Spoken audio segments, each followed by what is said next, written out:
The fluorescent lights in St. Michael's Hospital emergency room buzzed like dying insects, casting everything in a sickly yellow-green that made Zainab Adeyemi's brown skin look gray. She sat on the edge of an examination table in curtained-off Bay 7, her left arm cradled in a temporary splint, staring at her phone screen through a haze of tramadol and tears that wouldn't stop coming. 2:47 a.m. The witching hour for truth-telling. The antiseptic smell burned her nostrils. Dried blood crusted under her fingernails, his blood, from when she'd clawed at his face, trying to make him stop. The weight of silence pressed against her chest like a physical thing, suffocating her more effectively than his hands ever had. Fragments of the night kept flashing behind her eyelids, Elliot's face twisted with rage over something so small she couldn't even remember what started it. The restaurant. A joke. Another man's laughter. Then home, and his hand on her arm, twisting, and the sickening crack that turned her stomach even now. The sound had been wet and wrong, like a branch snapping underwater. And then, worse than the violence, his immediate collapse into sobbing apologies, his face buried in her lap, while she sat there with her arm bent at an angle arms shouldn't bend, comforting him. Her hands shook as she pulled up her messages. She needed to tell someone. Her sister Amara would know what to do. Amara always knew. She typed with her thumb, vision blurring. He broke my arm. I think this time I can't pretend anymore. She hit send. The reply came within seconds. He'll pay dearly. Zainab's heart stopped. Her breath caught in her throat. That wasn't Amara's voice. Amara would have called immediately, would have said, I'm coming to get you, would have cursed in Yoruba and English simultaneously. This was someone else. Wrong number. Another message appeared before she could process the first. I'm sorry. That sounded threatening. But whoever did this should not still have access to you. Terror flooded her system, cold and sharp. A stranger. She'd sent her most vulnerable moment to a complete stranger. But underneath the fear, something else stirred, something that felt dangerously close to relief. Someone had acknowledged it. Not explained it away. Not asked what she'd done to provoke him. Just stated the simple, terrible truth. Whoever did this should not still have access to her. The curtain rustled. A nurse appeared with discharge papers. Zainab stared at her phone, at those words glowing in the darkness, and wondered if she'd just made the biggest mistake of her life. Or if maybe, just maybe, she'd finally made the right one. If you're watching this alone at night, you're not alone. Drop a comment telling me where you're watching from, and trust me, you won't believe what this stranger does next. Hit that like button and subscribe as I take you back to where it all started. Zainab Adeyemi had always been the strong one.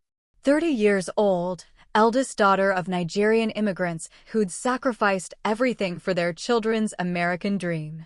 She worked as a medical billing specialist at a cardiology practice 5 days a week, then bartended at an upscale lounge Friday and Saturday nights.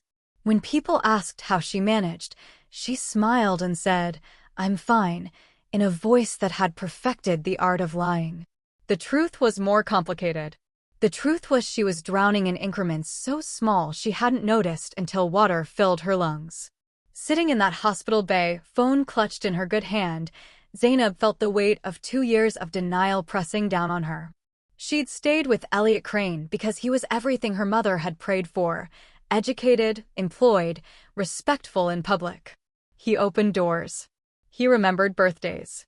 He showed up to family functions with wine and compliments for her mother's jollof rice. He's stable, her mother had said approvingly after meeting him. Not like those other boys. Stable. The word had felt like salvation after a string of failed relationships. But stability, Zainab had learned, could be its own kind of prison. Elliot was a corporate consultant, charismatic and commanding in boardrooms and at dinner parties. He knew wine pairings and could discuss Nigerian politics with her uncle. In public, his hand at the small of her back felt protective. In private, it pushed and guided and controlled. The red flags had appeared slowly, checking her phone, asking why she was dressed like that, getting quiet when she laughed too loud. He'd isolated her from friends so gradually she hadn't noticed until her social circle had shrunk to just him and her family. The first time he'd grabbed her arm hard enough to bruise, He'd cried for an hour afterward, talking about his father's violence, his childhood trauma, how much he hated himself. She'd stayed because she thought love meant helping someone heal. Last night now, they'd gone to dinner at a restaurant downtown. A colleague of hers, Marcus from accounting, had stopped by their table to say hello. He'd made a joke about their boss. Zainab had laughed. That was all. Just laughter. Elliot's jaw had tightened. She'd seen the storm building behind his eyes. At home, he'd accused her of disrespecting him, of flirting, of making him look like a fool. When she tried to walk away, he'd grabbed her arm. When she pulled back, he'd twisted. The crack had echoed through their apartment like a gunshot. Then came his apology at the hospital, her favorite Thai food despite the hour, a couple's therapy pamphlet, tears streaming down his face as he talked about change and healing and how much he loved her. She'd almost believed him. Then her phone buzzed. The stranger MJ, he signed his messages, didn't sound like anyone she'd ever talked to. He didn't offer sympathy or advice. He asked questions that felt surgical in their precision. Did the ER doctor document this properly? Are you going back to the same address tonight? Who else knows the truth? Zainab's first instinct was suspicion mixed with indignation. She typed back with her thumb, defiant despite her fear. Why do you care? His response was immediate, because silence in cases like yours often ends in obituaries. The bluntness should have offended her. Instead, it cracked something open in her chest. No one had said it so plainly. Not her friends who'd drifted away. Not her family who loved Elliot. Not even her own internal voice, which had spent 2 years making excuses. Who are you? She typed. Someone who understands patterns, came the reply. And yours is dangerous. She should have blocked the number. Should have reported it. Should have done 100 things that made sense. Instead, she sat in that curtained bay, arm throbbing despite the painkillers, and kept talking to a stranger who saw her more clearly in 3 text messages than Elliot had in 2 years. Outside the curtain, she heard the nurse telling someone that her boyfriend was in the waiting room, asking if he could see her. Zainab looked at her phone. At MJ's words glowing in the darkness. And for the first time in 2 years, she didn't know which danger scared her more. 3 days after leaving the hospital, Zainab was back in the apartment she shared with Elliot. She'd told herself she'd stay at a hotel. Had even looked up prices on her phone while waiting for her pain medication prescription. But her bank account had $847 in it, and rent was due in a week, and the cheapest hotel was $89 a night plus tax. The math didn't work. It never did. So she went home. Elliot was waiting with flowers and apologies and a breakfast spread that looked like a magazine photo. Fresh fruit, croissants from the French bakery she loved, Turkish coffee made exactly how she liked it. He moved around her like she was made of glass, his touches feather-light, his voice soft and careful. I called 3 therapists, he said, sliding a stack of pamphlets across the counter.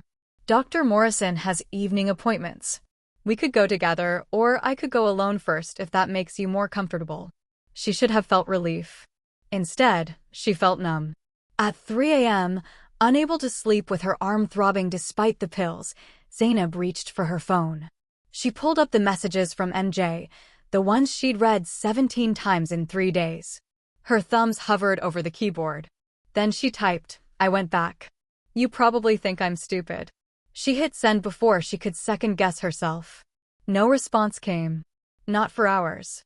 She watched the sun rise through their bedroom window, painting the sky in shades of orange and pink that felt like a mockery of hope.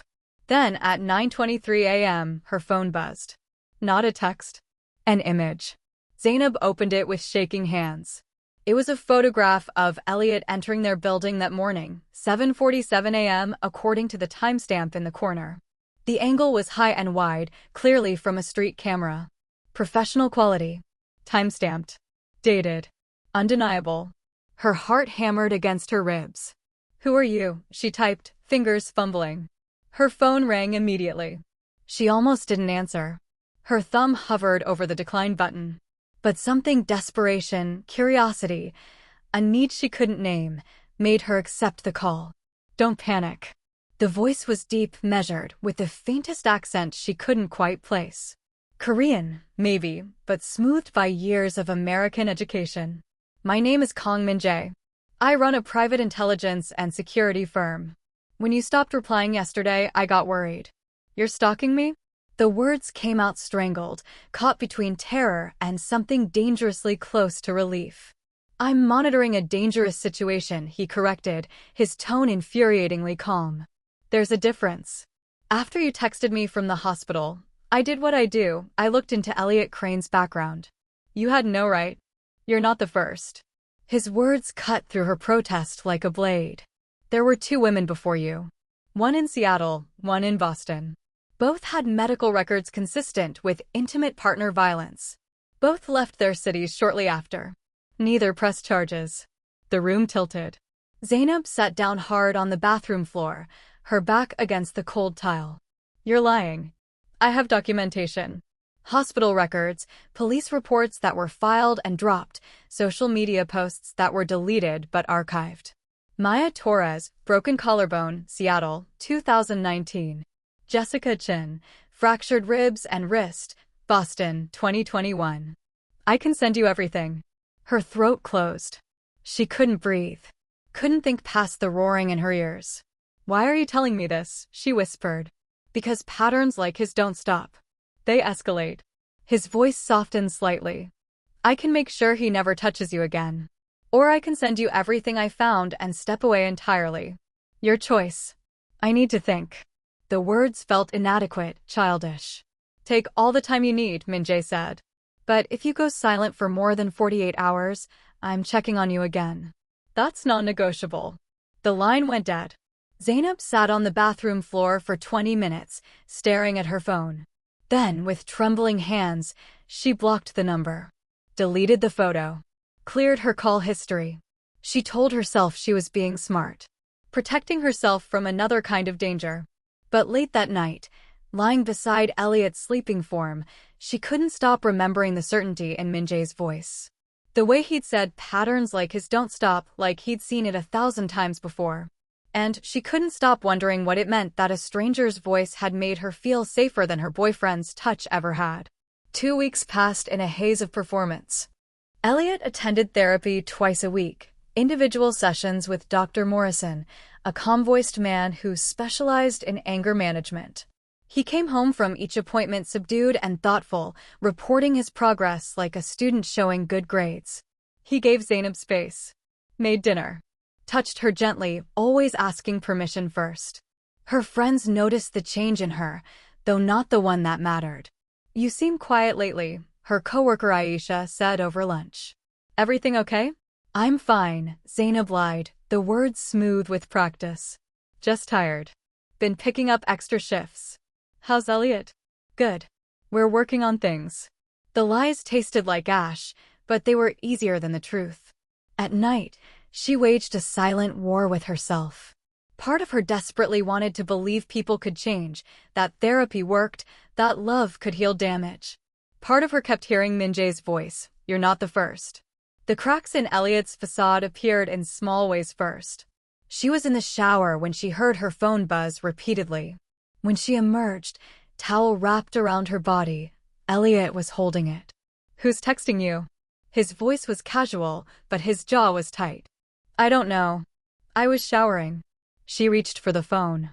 He held it just out of reach for a moment, just a moment, before handing it over. "You deleted some messages," he said. Not a question. An accusation dressed as an observation. Her stomach dropped. She'd cleared Min-jae's texts, but she hadn't thought about the gaps in her message log. Just spam. Promotional stuff. His eyes searched her face. Then something shifted. She could see him make the conscious choice to believe her, to perform trust. "Okay," he said softly. "Sorry. I'm being paranoid. Dr. Morrison says that's part of my pattern. Needing to control information because I'm afraid of losing you." He apologized. He self-reflected. He used therapy language. But Zainab realized with cold clarity, he wasn't changing. He was learning better scripts. 3 days later, a text appeared from a new number. "If you're not ready, I won't push. But please don't lie to yourself for peace." She stared at the message for 10 minutes. Didn't reply. Didn't block it either. Just kept her phone close, reading those words whenever Elliot left the room. The compulsion to research started small. Late at night, when Elliot snored beside her, Zainab would take her phone to the bathroom and search. Elliot Crane assault, Elliot Crane Seattle, EC domestic violence. Nothing came up at first. He'd been careful. Then she found the private Facebook groups, closed communities for survivors of abuse. She requested to join 3, claiming she needed support. Within a day, she was approved. The posts were anonymous, coded, careful. But she learned how to search. How to read between redacted lines. She found Maya Torres's post from 2019, finally left DC, broken collarbone was the way-up call. If you're reading this and he's been escalating, please don't wait like I did. Another woman, username survivor_2021, Boston taught me that I'm going to therapy doesn't mean I'm changing. He fractured my wrist and 2 ribs. Still has friends who think I'm the crazy ex. Zainab sat on the bathroom floor, hand over her mouth to stifle her sobs, reading confirmation of everything Minjae had told her. She was so absorbed she didn't hear Elliot wake up. Didn't hear him approach the bathroom door. What are you doing? Her head snapped up. He stood in the doorway, eyes on her phone screen. Elliot. He moved fast, grabbing the phone from her hands before she could lock it. His face went white as he scrolled, then red. The transformation was instant, the mask dropping like shattered glass. You're researching me? Creating drama? Ruining my fucking healing. I just needed to know. You needed to trust me. He grabbed her good arm, pulled her up, pushed her toward their bedroom. We're going to talk about this. Right now. What followed wasn't violence. It was something colder. He took her phone. Locked the bedroom door. Sat against it so she couldn't leave. For 6 hours, he alternated between rage and tears, between accusations and apologies, keeping her captive with words instead of fists. When he finally fell asleep at dawn, exhausted from his own performance, Zainab crept to the bathroom with shaking legs. She tried the new number Minjae had texted from. Disconnected. She was alone. Zainab waited until she heard Elliot's car pull out of the parking garage. She counted to 60. Then another 60 to be sure. She moved quickly, mechanically. 1 duffel bag. 3 days of clothes. Her laptop. Passport. Birth certificate. The emergency cash she'd hidden in a tampon box at the back of the bathroom cabinet, $820s she'd been saving for 2 years, telling herself it was for vacation. She'd always known, somewhere deep down, what it was really for. She didn't call the police. She'd seen enough episodes of this show to know how it ended. Elliot would cry, would show them his therapy receipts, would explain how his girlfriend was having a mental health crisis. She had no bruises this time. No proof of the 6-hour imprisonment except her own exhausted voice. He'd taken her phone, yes, but he'd given it back. He'd locked a door in his own apartment. What jury would convict? The shelter on Morrison Street accepted walk-ins. She gave them a fake name, Sarah Johnson, and they didn't press. The intake counselor had kind eyes and didn't ask why her hands shook when she filled out the paperwork. You're safe here, the woman said. Zainab nodded, but safety felt like a foreign concept. A language she'd forgotten how to speak. That night, lying on a narrow cot in a room she shared with 2 other women, she felt 2 things simultaneously, crushing failure and dizzying freedom. She'd run. She'd finally run. But the victory felt hollow, purchased with shame. In the darkness, she pulled out her phone and searched. Kang Minjae. The results were immediate. Professional website, sleek design, Kang's strategic intelligence, discretion, precision, protection. Client testimonials from Fortune 500 companies, law firms, private individuals with problems that required sophisticated solutions. The services page mentioned corporate espionage prevention, background investigations, personal security consulting. Nothing about helping random women who texted wrong numbers. She clicked through to the news tab. The headline was 2 weeks old. Security firm executive loses family backing after unauthorized operation. Her breath caught. The article was vague, corporate speak heavy. Kang Minjae, previously heir apparent to the Kang family's extensive security operations, has been removed from his position following what sources describe as personal interference in client matters. The family's statement emphasized their commitment to objective, emotion-free intelligence gathering and their disappointment in Min-jae's compromised judgment. The dates matched. Right after their last conversation. Right after he'd warned her about Elliot. He hadn't abandoned her. He'd been punished for helping her. Guilt crashed over her in waves. This stranger, this man who'd received her desperate text by accident, had lost everything. His position. His family.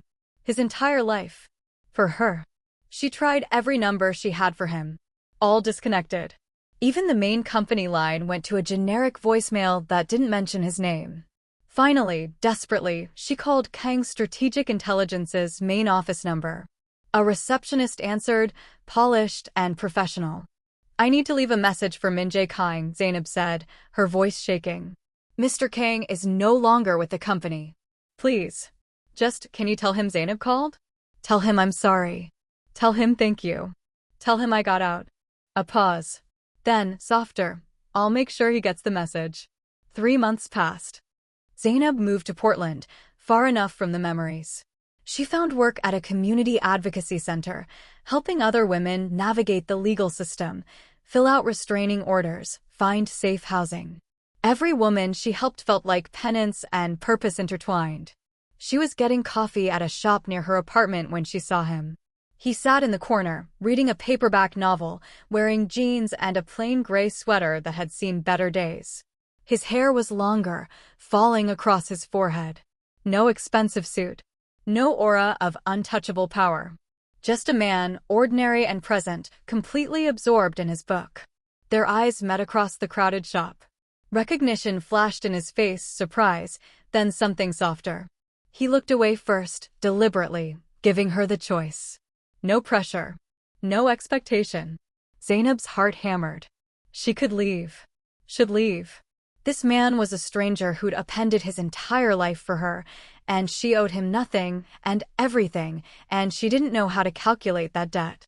She walked to his table and sat down. "You lost everything," she said. Not a question. Min-jae looked up from his book, and she saw it now, the exhaustion around his eyes, the weight he carried differently. "No," he said quietly. "I lost money and power. Those aren't everything." "Why?" The word came out raw. "Why would you do that?" He closed his book, marking his place with a coffee-stained receipt. "I was raised in a family that built an empire on information and control. We evolved from organized crime into legitimate security contracting, but the core philosophy never changed. Strength is dominance. Emotion is weakness. People are assets or liabilities." He paused, choosing his words carefully. "Helping you broke the cardinal rule. Never let personal feelings compromise operations. My uncle said I was contaminated by sentiment. He gave me a choice: apologize, prove my loyalty, come back. Or walk away from everything.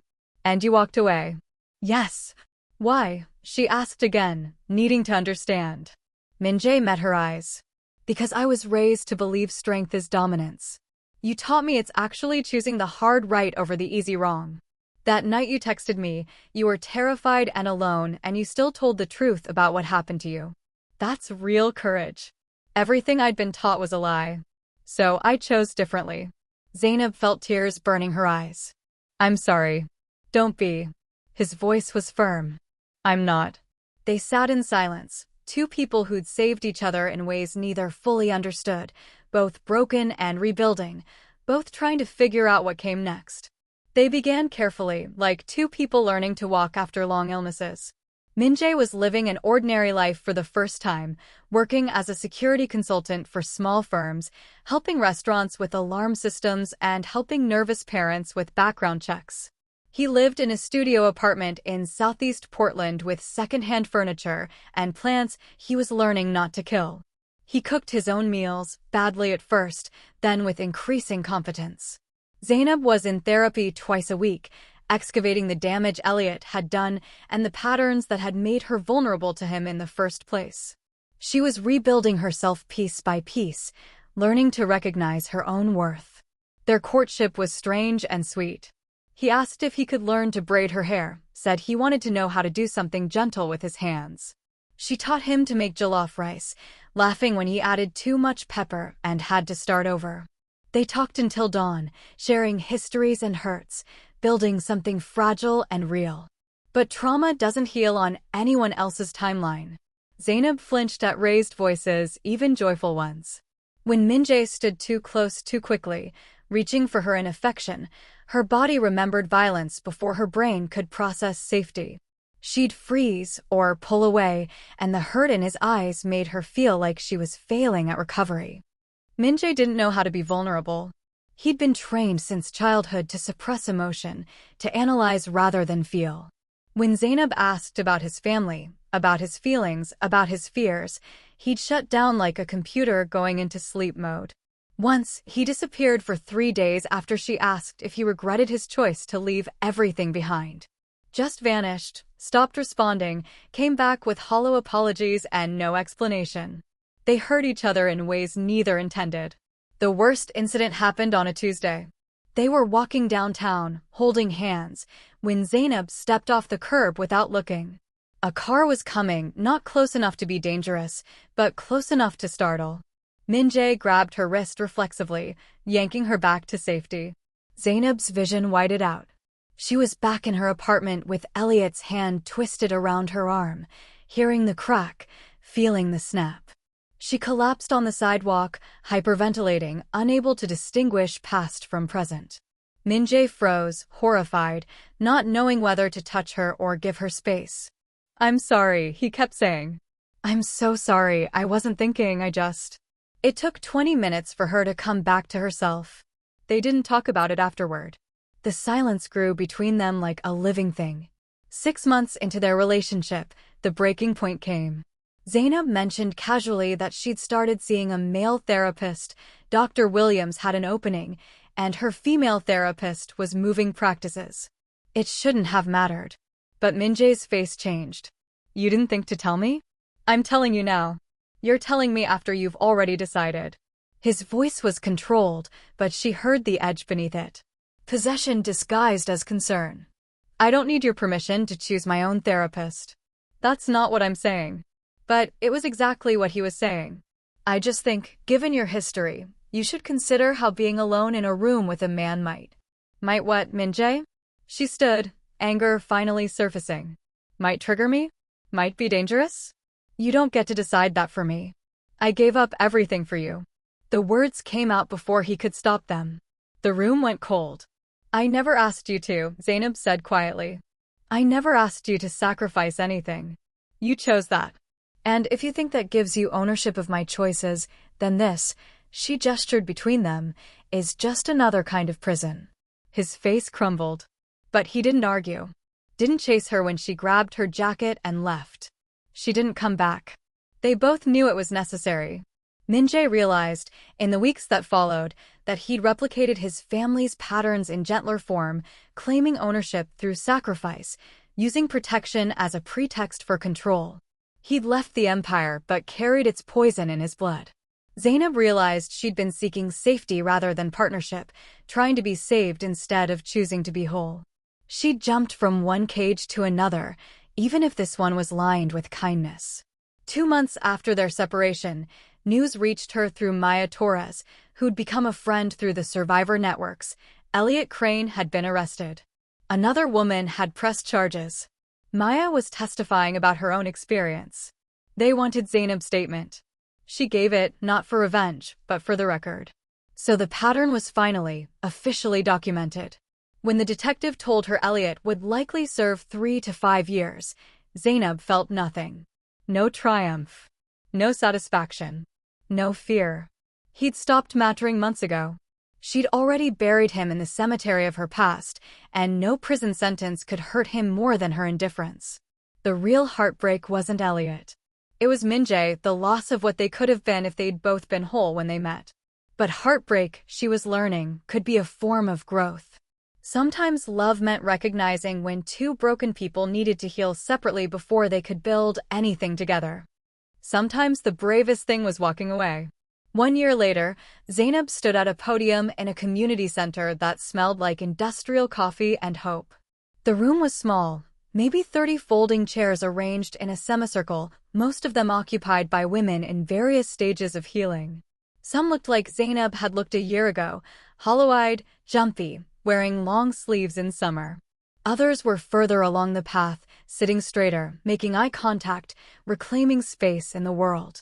"My name doesn't matter," Zainab began, her voice steady. "What matters is that I'm here. A year and a half ago, I wasn't sure I'd make it this far." She told her story in broad strokes, keeping Elliot nameless, faceless, refusing to give him dimension even in memory. But she lingered on the parts that mattered, the wrong number that became a lifeline, the stranger who saw her clearly when she couldn't see herself. "I was saved," she said, "and then I had to save myself. Both were necessary." I think we get so caught up in the fairy tale, the idea that rescue equals healing, that we forget the hard part comes after. Someone can pull you out of the fire, but you still have to treat the burns. She talked about mistaking rescue for love, about confusing safety with partnership, about learning that her own strength wasn't something she'd lost to Elliot, it was something she'd always had, buried under layers of survival and shame. "I'm not standing here because I'm fixed," she concluded. "I'm standing here because I'm whole enough to know I don't need fixing. Just continuous growth. Just showing up for myself the way I needed others to show up for me." The applause was warm and genuine. Zainab stepped down from the podium, feeling lighter than she had in years. In the back row, Minjae wiped tears from his face with the back of his hand. He'd been volunteering at the center for 6 months, teaching self-defense classes every Tuesday evening. He'd had no idea she'd be speaking tonight. When she'd walked to the podium, his breath had stopped. She looked different, not just older or healthier, but fundamentally transformed. Her posture was open. Her voice was clear. She wasn't performing strength. She was embodying it. When she spoke about being saved and then saving herself, about the difference between rescue and partnership, he'd felt the words like a knife between his ribs. Recognition and regret, and something that felt like pride, even though he had no right to it. During the social hour, Zainab stood with a group of women, drinking terrible coffee from a paper cup, laughing at something someone said. She was fully present, fully alive, taking up space without apology. Minjae was across the room with a small group of men, other volunteers, and a few participants from his healthy masculinity workshop. He was explaining something about communication and consent when he felt her eyes on him. They saw each other across the crowded room. No fear flickered across her face. No panic. Just surprise, recognition, and something softer. They both froze. Then, simultaneously, smiled, genuine and uncomplicated. Minjae excused himself from his conversation and walked over. His heart hammered, but his hands were steady. "You're incredible," he said when he reached her. Zainab studied him, taking in the changes. His hair was shorter now, neatly trimmed. He wore simple clothes, jeans, a button-down shirt, but he inhabited them differently. His posture was softer, more present. He looked like someone who'd learned to live in his body instead of using it as armor. "You're different," she said. "I got therapy. Actual therapy, not performance. Dealt with my family trauma, unpacked all the ways I was taught that control equals love." He smiled ruefully. "Learned that strength isn't domination. It's showing up honestly, even when it's uncomfortable." "I learned I'm worth more than being someone's redemption arc," Zainab said. "You are. You're worth everything." They stood in silence for a moment, the noise of the room fading around them. "I'm not asking for another chance," Minjae said finally. "I'm just saying, I spent a year becoming someone worthy of you. Not to have you, but because you deserved better than what I was. You showed me what real courage looks like, and I wanted to honor that by doing my own work." Zainab felt something crack open in her chest, not pain, but possibility. "What if I'm not ready?" she asked. "Then I'll keep becoming better anyway. But I'll wait. As long as it takes." His voice was steady, without expectation or demand. "What if I'm never ready? Then I'll be grateful I knew you at all." He meant it. She could see it in his eyes, no manipulation, no hidden agenda. Just honest acceptance. She realized suddenly, this wasn't rescue. It wasn't salvation or redemption or any of the narratives she'd feared. It was respect. It was two whole people choosing to stand in the same space without needing to complete each other. "What are you doing Friday?" she asked. Min-jae laughed, surprised and delighted. "Whatever you want." "No," Zainab corrected gently. "What do you want to do?" "I want to know you, Min-jae. Not the version of you that exists to save me or support me. The real you." He blinked, visibly moved. "I'd like to cook dinner for you. There's a Korean recipe my grandmother taught me before everything. I've been practicing it. I'd like to share it with you." "I'd like that," Zainab said. They started over properly this time. Dating with intention, with boundaries discussed openly and honestly. Min-jae was in therapy every week, had been for the past year, working through generational trauma, unpacking the violence his family had normalized, learning to recognize his own emotions instead of analyzing them into submission. Zainab continued her own sessions, and once a month, they went to couples counseling together, even though they weren't officially a couple yet. They were building something neither had ever seen modeled: partnership between equals. Min-jae fought for her love not through grand gestures, but through the quiet consistency that trauma survivors need most. He showed up when he said he would. If he was running late, he texted. When he didn't know how to help, he asked instead of assuming. He introduced her to his chosen family, friends from his therapy group, coworkers from his new security firm, mentors who'd helped him build a life outside his family's empire. When they had conflicts, and they did, because healing isn't linear, he handled them with words instead of silence or dominance. He didn't disappear. He didn't shut down. He sat with discomfort and worked through it. "I need you to understand something," he told her 2 months into their renewed relationship. "My family taught me that love is possession. That protecting someone means controlling them. I'm still unlearning that. If I ever slip into old patterns, I need you to call me on it. And I need you to understand," Zainab replied, "that sometimes I'll push you away when what I really need is for you to stay. I'm still learning that intimacy doesn't equal danger.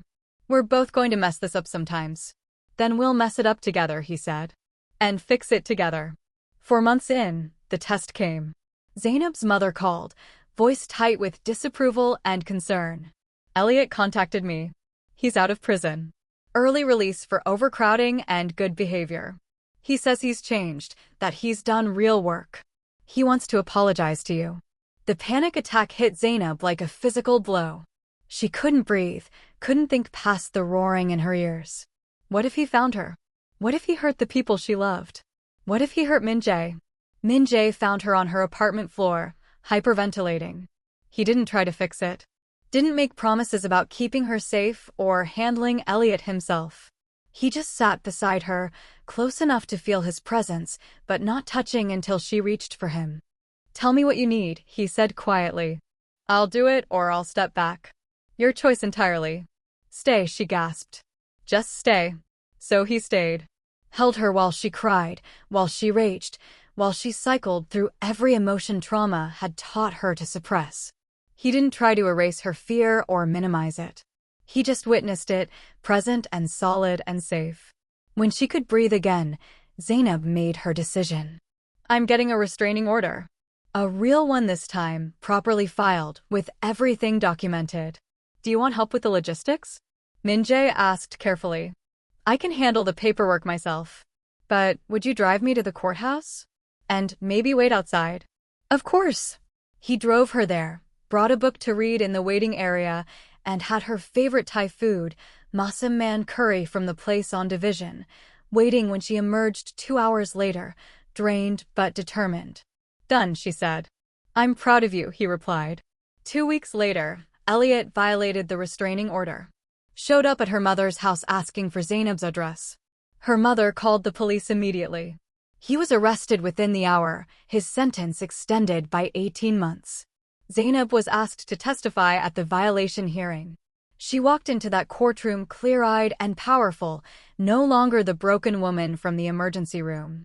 She spoke about the pattern, the imprisonment, the years of control and violence. She didn't cry, didn't waver, just stated facts in a voice that didn't shake.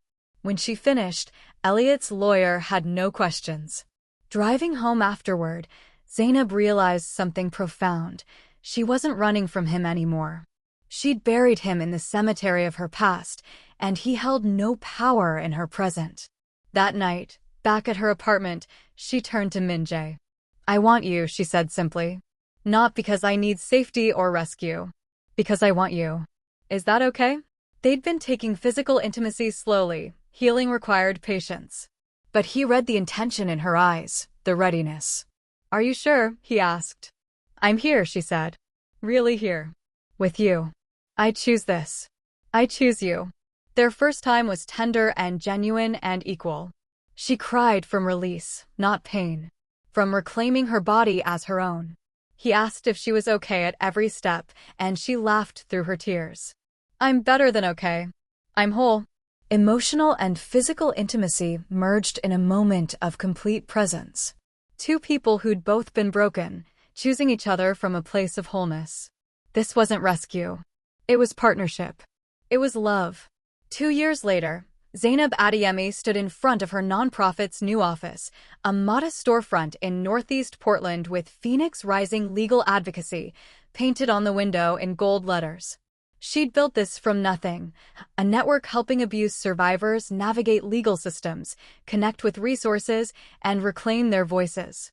Min-jae worked 3 blocks away, running an ethical security consulting firm specializing in domestic violence cases. He used his old skills for protection now, not profit, helping survivors document abuse, securing their homes, teaching them to recognize danger signs. He'd taken everything his family taught him about control and transformed it into service. They lived together in a small craftsman house with a garden Zainab tended obsessively. Tomatoes, herbs, flowers that bloomed in defiance of Portland's gray skies. Their life wasn't perfect. They still triggered each other sometimes, still had to navigate the landmines trauma had left behind, but they'd learned the art of repair. How to say, "I hurt you" and "I forgive you" in the same breath. The call came on a Tuesday. Min-jae's younger sister, Hannah, was leaving the family. She was terrified, broke, and had nowhere to go. Zainab welcomed her without hesitation, helped her find shelter and legal resources, connected her with therapy and job training. Min-jae reconnected with the only family member who'd chosen freedom over power, and watched his sister begin the healing he'd started years before. Healing, they learned, was generational. In their bedroom, they'd framed the original text exchange, printed on simple white paper, hung beside their bed. "He broke my arm. I think this time I can't pretend anymore. He'll pay dearly." Not as a trophy, but as a reminder that one moment of vulnerability can change everything. Min-jae didn't propose with a ring or fanfare. Instead, over breakfast one Sunday, he said, "I don't need to own you. But I'd be honored to build a life with you. As equals. As partners." Zainab set down her coffee, smiled. "I don't need a savior. But I choose a partner. Every day, I choose you." They married at the courthouse with their chosen family surrounding them. Zainab's sister Amara, the original intended recipient of that fateful text, officiated, tears streaming down her face as she pronounced them partners in life. Her toast was simple, to wrong numbers and right timing. 6 months later, Zainab spoke at a national conference on intimate partner violence. Min-jae sat in the front row, holding their 1-year-old daughter, also named Amara, who babbled happily and pulled at his hair. When Zainab finished her keynote about survival, thriving, and the difference between being saved and saving yourself, the standing ovation was thunderous. She found Min-jae's eyes across the crowded auditorium. He mouthed, "Proud of you." She mouthed back, "We did this." Because they had. Together. As equals. Elliot Crane paid dearly in the end, not through violence or revenge, but through irrelevance. He became nothing in her story, a footnote barely worth mentioning. And Zainab became everything in her own. If this story touched you, hit that like button and subscribe for more powerful stories of survival and love. Now tell me, what moment in this story hit you hardest? Drop your answer in the comments below. I read every single one.